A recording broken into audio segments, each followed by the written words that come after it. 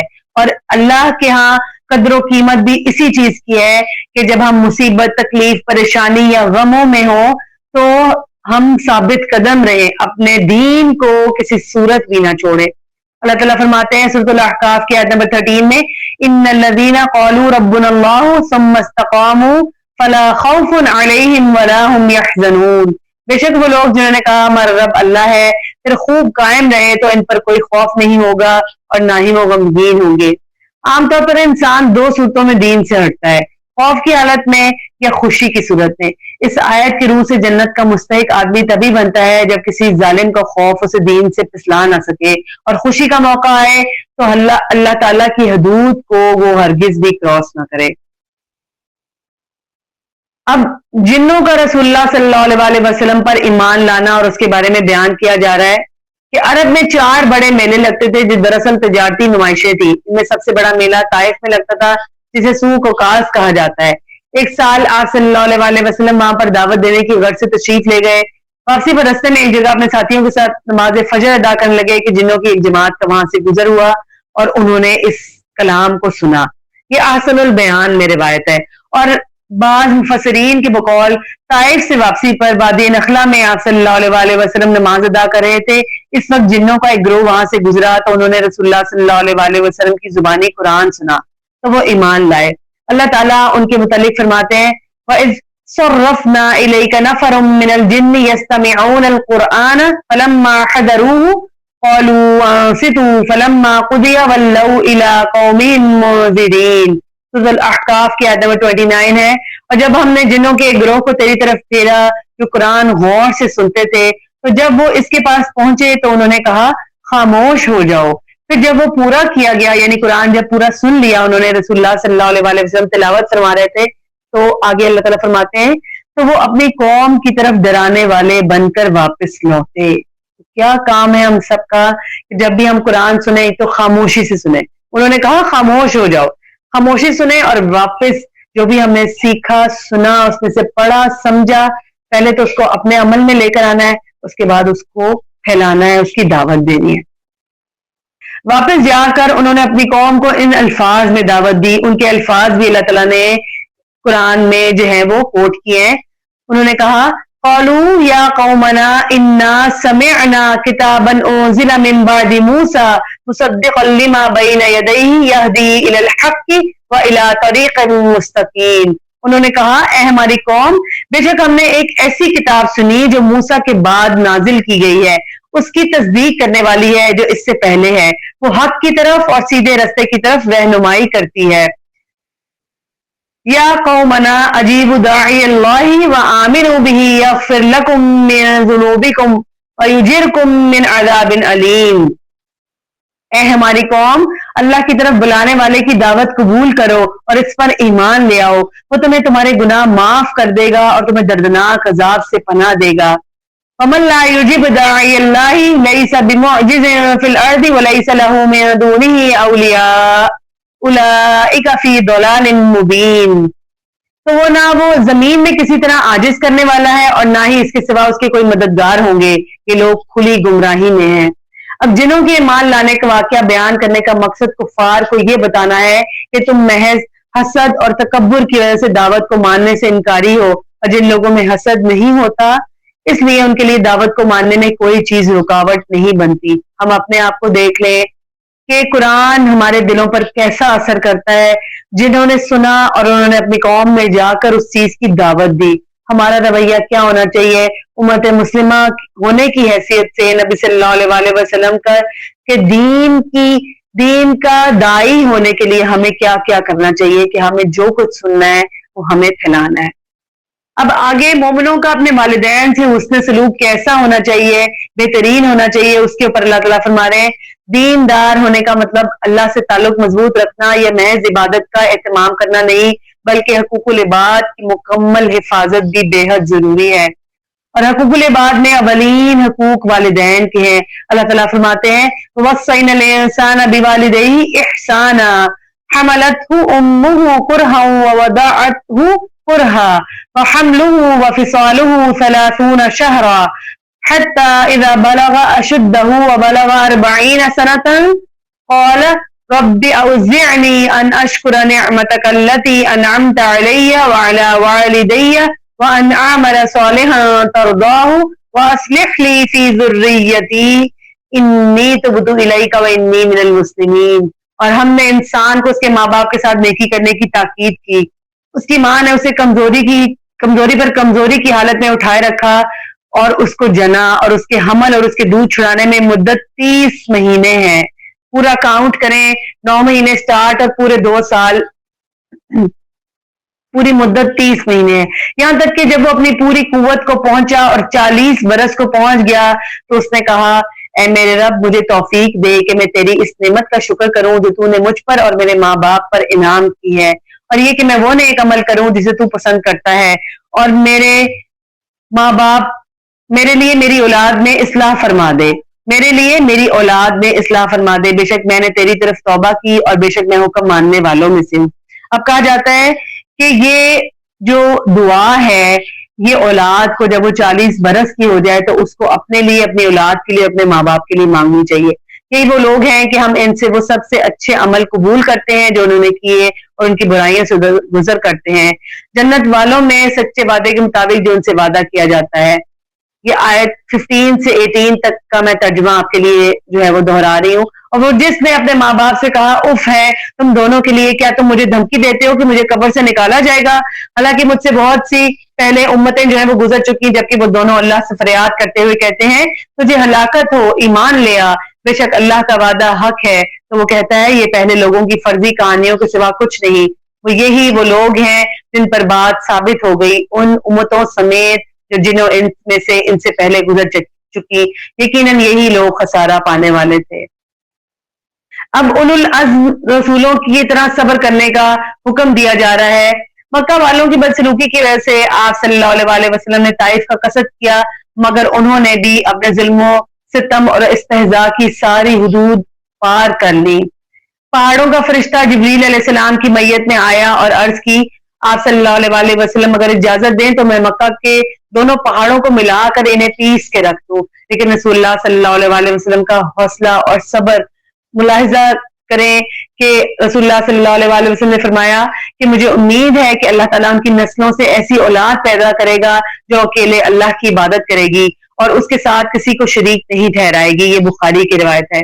اس کے باوجود اللہ تعالیٰ نے آپ صلی اللہ علیہ وسلم کو مخاطب کرتے ہوئے فرمایا فاصبر كما صبر اولو العزم من الرسل ولا تستعجل لهم كأنهم يوم يرون ما يوعدون لم يلبثوا إلا ساعة من النهار بلاغ فهل يهلك إلا القوم الفاسقون. سورۃ الاحقاف کی آیت نمبر 35 ہے. پس صبر کر جس طرح پختہ ارادے والے رسولوں نے صبر کیا اور ان کے لیے جلدی کا مطالبہ نہ کر. جس دن وہ اس چیز کو دیکھیں گے جن کا ان سے وعدہ کیا جاتا ہے تو گویا وہ دن کی ایک گھڑی کے سوا نہیں رہے. یہ پہنچا دینا ہے. رسول اللہ صلی اللہ علیہ وسلم کو کیا فرمایا گیا کہ پہنچا دینا آپ کی ذمہ داری ہے. بلاغ. پھر کیا نافرمان لوگوں کے سوا کوئی اور ہلاک کیا جائے گا؟ اس سے اندازہ لگائیں کہ ایک داعی دین کو کس قدر بلند حوصلہ رکھنے اور صبر کرنے کی ضرورت ہوتی ہے. اب سورہ محمد جو ہے وہ شروع ہو رہی ہے.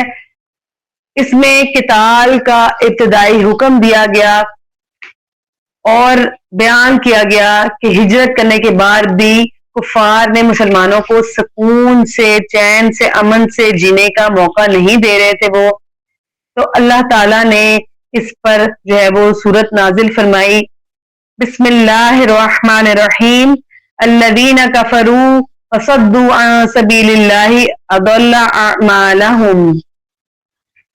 بسم اللہ الرحمن الرحیم. جن لوگوں نے اللہ کے ساتھ کفر کیا اور لوگوں کو اللہ کے دین سے روکا اللہ تعالیٰ نے ان کے اعمال برباد کر دیے. حق کو قبول کرنے کا تقاضا یہ ہے کہ اس کی طرف دعوت دینے میں بھی جلدی کی جائے. اور اللہ تعالیٰ فرمانے ہیں کہ جو لوگ اللہ تعالیٰ پر ایمان لائے انہوں نے نیک عمل کیے اور اس پر ایمان لائے جو اللہ تعالیٰ نے اپنے رسول محمد صلی اللہ علیہ وسلم پر اتارا ہے اور وہی ان کے رب کی طرف سے حق ہے تو اس نے ان سے ان کی برائیاں دور کر دی اس لیے کہ وہ ان پر ان کی پکڑ نہیں کرے گا اور اس نے ان کے دنیا اور آخرت کے معاملات کی اصلاح فرما دی. اب سورہ محمد جو ہے اس میں اللہ تعالیٰ نے بتا دیا کہ کس طرح اللہ تعالیٰ جو ہے وہ قتال کا جو حکم دے رہے ہیں اس میں کیا کیا جائز ہے اور کیا نہیں ہے.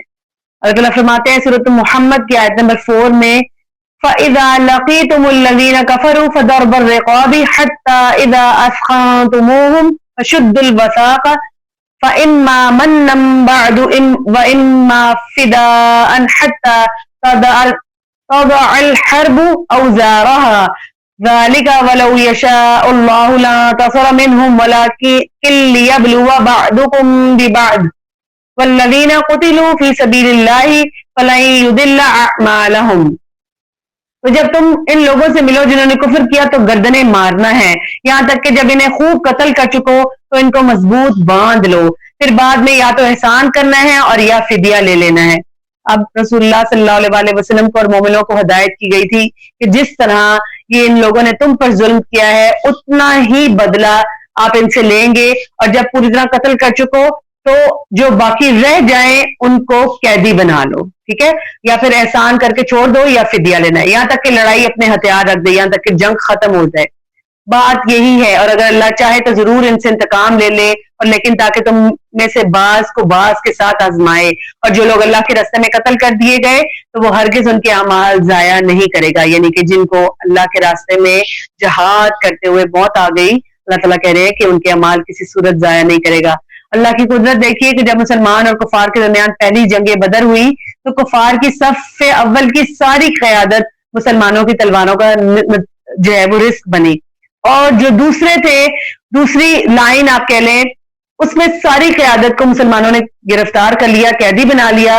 ان میں سے عقبہ بن ابی معیط جو مکہ کا سرکش لیڈر تھا اور مسلمانوں کا عرصہ حیات تنگ کرنے کے لیے اس نے ایڑی چوٹی کا زور لگایا تھا, مسلمانوں کو حکم دیا گیا کہ اس کو قتل کر دے, اور باقی تمام قیدیوں کو چھوڑ دیا گیا. کچھ کو معاوضہ لے کر چھوڑ دیا گیا, کچھ کو پڑھنا لکھنا جو جانتے تھے انہیں 10 مسلمان بچوں کو پڑھانا لکھانا اور سکھانا جو ہے اس کی مزدوری پہ ان کو رکھا گیا کہ ان کو جو ہے وہ 10 مسلمان بچوں کو سکھانا ہے. انہیں بغیر کسی معاوضے کے ہی رہا کر دیا گیا. بعض کچھ ایسے, یعنی اس آیت میں بیان کردہ تمام احوال ایک ہی جنگ میں پیش آئے اور اس کے تمام احکام پر ایک ہی جنگ میں عمل کیا گیا, یعنی جنگ بدر میں. اللہ کی مدد حاصل کرنے کا اصول اللہ تعالیٰ بتا رہے ہیں, یا ایھا الذین آمنوا ان تنصروا اللہ ینصرکم ویثبت اقدامکم. آیت نمبر 7 ہے, اے لوگوں جو ایمان لائے ہو, اگر تم اللہ کی مدد کرو گے تو وہ تمہاری مدد کرے گا اور تمہارے قدم جما دے گا. یہ ہے اللہ تعالیٰ کہ پہلے ہم آگے بڑھ کر اللہ کے دین کے لیے کام کریں گے, اپنی ذمہ داری کو اچھی طرح نبھائیں گے, لوگوں کی مدد کریں گے, جو اصول اللہ تعالیٰ نے نازل کیے, جو احکام اللہ تعالیٰ نے نازل کیے, اگر ہم ان پر عمل پیرا ہو کر اپنی زندگی گزاریں گے تو اللہ تعالیٰ ہمارے قدموں کو مزید جما دیں گے اور ہماری مدد فرمائیں گے. اب اللہ تعالیٰ جنت کی کچھ مناظر بیان فرما رہے ہیں, بہت ہی خوبصورت آیت ہے اور 4 نہروں کا اس میں ذکر کیا گیا ہے.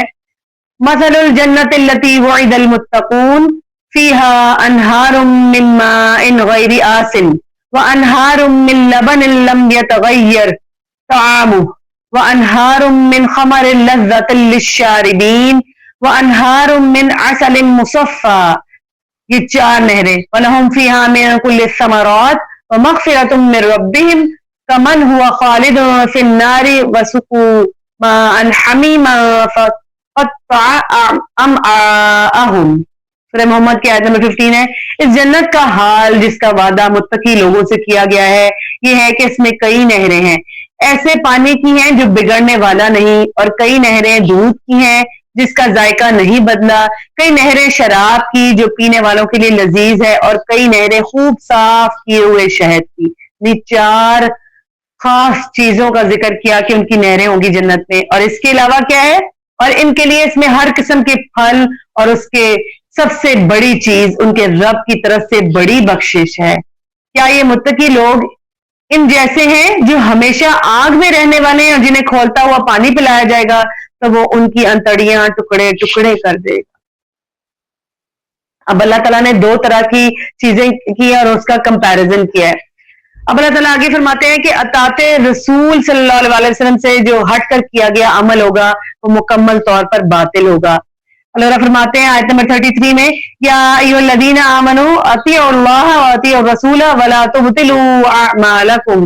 اے لوگوں جو ایمان لائے ہو, اللہ کا حکم مانو اور اس رسول کا حکم مانو اور اپنے اعمال باطل مت کرو. رسول اللہ صلی اللہ علیہ وسلم کے اگر ہم احکامات نہیں مانیں گے, ان کی چیزوں پر, ان کی باتوں پر, ان کی احادیث پر عمل نہیں کریں گے تو ہمارے اعمال باطل ہو جائیں گے. اب اللہ تعالیٰ فرما رہے ہیں کہ انفاق فی سبیل اللہ میں بخیلی کرنے والوں کا کیا انجام ہوگا.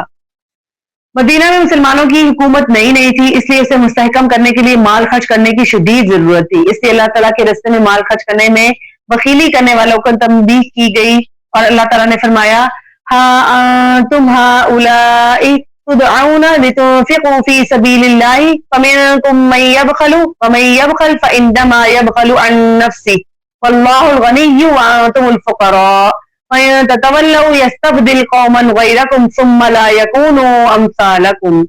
آیت نمبر 38 ہے, سنو تم وہ لوگ ہو کہ تم بلائے جاتے ہو تاکہ اللہ کی راہ میں خرچ کرو، تو تم میں سے کچھ وہ ہیں جو بخل کرتے ہیں، اور جو بخل کرتا ہے تو وہ در حقیقت اپنے آپ ہی سے بخل کرتا ہے، اور اللہ ہی بے پرواہ ہے اور تم محتاج ہو، اور اگر تم پھر جاؤ گے تو وہ تمہاری جگہ تمہارے سوا اور لوگوں کو لے آئے گا، پھر وہ تمہاری طرح نہیں ہوں گے۔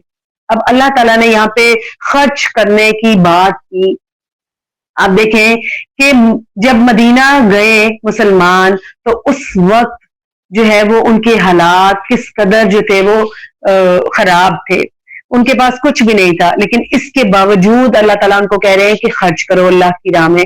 آپ دیکھیں کہ بہترین صدقہ رسول اللہ صلی اللہ علیہ وسلم نے وہ فرمایا کہ وہ ہے جب تمہیں ضرورت ہو، تمہارے پاس کم ہو اور تم اس کو اللہ کی راہ میں دے، بہترین ہے وہ صدقہ۔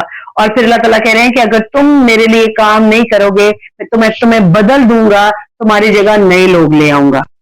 سورۃ الفتح ہماری شروع ہونے جا رہی ہے۔ بسم اللہ الرحمن الرحیم، انا فتحنا لک فتحا مبینا لیغفر لک اللہ ما تقدم من ذنبک وما تأخر ویتم نعمته علیک ویہدیک صراطا مستقیما وینصرک اللہ نصرا عزیزا۔ رسول صلی اللہ علیہ وسلم، بلا شبہ ہم نے صلح حدیبیہ کے ساتھ آپ کو واضح فتح عطا فرما دی تاکہ اللہ تعالیٰ آپ کی وہ ساری خطائیں معاف کر دے جو اس فتح سے پہلے آپ سے ہوئی اور جو اس کے بعد ہوں گی، آپ کے دین کو غالب کر کے آپ پر اپنا احسان پورا کر دے اور آپ کو سیدھے رستے کی ہدایت دے جس میں کوئی ٹیڑھا پن نہیں، وہ اسلام کا سیدھا رستہ ہے۔ 6 ہجری کو رسول اللہ صلی اللہ علیہ وسلم نے خواب دیکھا کہ آپ احرام پہنے عمرہ ادا کر رہے ہیں۔ رسول اللہ صلی اللہ علیہ وسلم نے عمرہ کے لیے جانے کا اعلان کر دیا۔ مسلمانوں کو 6 سال ہو گئے تھے مکہ سے نکلے ہوئے، سب بیت اللہ کی زیارت کو ترس رہے تھے۔ تقریباً 1400 صحابہ کرام رضی اللہ عنہم کے ساتھ جانے کے لیے رسول اللہ صلی اللہ علیہ وسلم کے ساتھ تیار ہوئے سارے۔ اب اس میں بیت رضوان کا بھی ذکر آئے گا۔ مکہ کے قریب پہنچے تو آپ صلی اللہ علیہ وسلم نے مکہ والوں سے اجازت لینے کے لیے سیدنا عثمان رضی اللہ عنہ کو بھیجا۔ سیدنا عثمان بن عفان رضی اللہ عنہ کو مکہ سے واپسی پر دیر ہو گئی تو افواہیں پھیل گئیں کہ مکہ والوں نے سیدنا عثمان رضی اللہ عنہ کو شہید کر دیا ہے۔ رسول اللہ صلی اللہ علیہ وسلم کو سخت صدمہ ہوا۔ آپ نے فرمایا اگر یہ بات سچ ہے تو ہم عثمان کے خون کا بدلہ لیں گے۔ تمام صحابہ رضی اللہ عنہم نے رسول اللہ صلی اللہ علیہ وسلم کے ہاتھ پر بیعت کی اور کہا کہ ہم ضرور ان کا بدلہ لیں گے۔ ایک یہ واقعہ ہوا اور اس کے بعد صلح حدیبیہ ہوئی۔ مکہ والوں نے جب اس بیعت کا سنا تو چونکہ وہ لڑائی کی پوزیشن میں نہیں تھے لہٰذا انہوں نے مذاکرات کرنے کو ترجیح دی اور بات چیت کے لیے انہوں نے اپنا سفیر بھیجا۔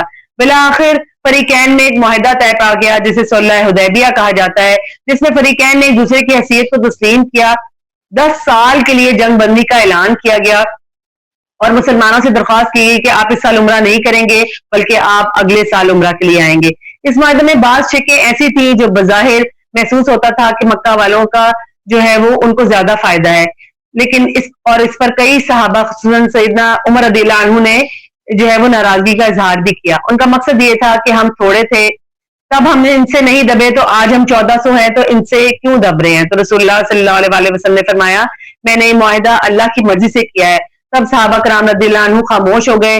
اللہ تعالیٰ نے صحابہ کرام رضی اللہ عنہ کی تسلی اور حوصلہ افزائی کے لیے یہ صورت نازل فرمائی، اور سب سے پہلی آیت جو اللہ تعالیٰ نے فرمائی انا فتحنا لک فتحا مبینا، جو میں نے ابھی آپ کے لیے تلاوت کی کہ اللہ تعالیٰ نے فتح کی خوشخبری دی جس سے تم جو ہے وہ شکست سمجھ رہے ہو، یہ در حقیقت تمہاری فتح ہے کیونکہ اس معاہدے کی وجہ سے تمہارے لیے بیت اللہ کا دروازہ کھل گیا۔ دشمن نے آپ صلی اللہ علیہ وسلم اور صحابہ کی حیثیت تسلیم کی۔ اب دشمن سے امن معاہدہ ہو جانے سے دشمنوں کے درمیان اتحاد ختم ہو جائے گا، اللہ تعالیٰ فرما رہے ہیں، اور جو تمہاری جیت ہوگی ایک دشمن سے امن معاہدہ ہو جانے کے سبب دوسرے دشمنوں سے نمٹنے کا موقع مل جائے گا۔ اب جو باقی ہیں وہ کھلم کھلا نظر آئیں گے، اور حقیقت میں ایسا ہی ہوا۔ اگلے سال 7 ہجری میں مسلمانوں نے خیبر پر جو یہود کا گڑھ تھا حملہ کیا اور اسے فتح کر لیا۔ اس طرح ایک دشمن کا مکمل خاتمہ ہوا، یعنی یہودیوں کا۔ پھر اس کے بعد اگلے سال 8 ہجری میں اہل مکہ کی ایک حرکت کی وجہ سے معاہدہ حدیبیہ ٹوٹ گیا اور مسلمانوں نے مکہ پر حملہ کر کے اسے بھی فتح کر لیا۔ یعنی کہ یہ حملہ ایسا تھا کہ بغیر تلوار اٹھائے مکہ فتح ہوا۔ صرف اور صرف 10,000 کا لشکر تھا جو آگ کے الاؤ اٹھائے آ رہا تھا، اور یہ حملہ بھی نہیں تھا، بغیر تلوار کے بغیر خون خرابے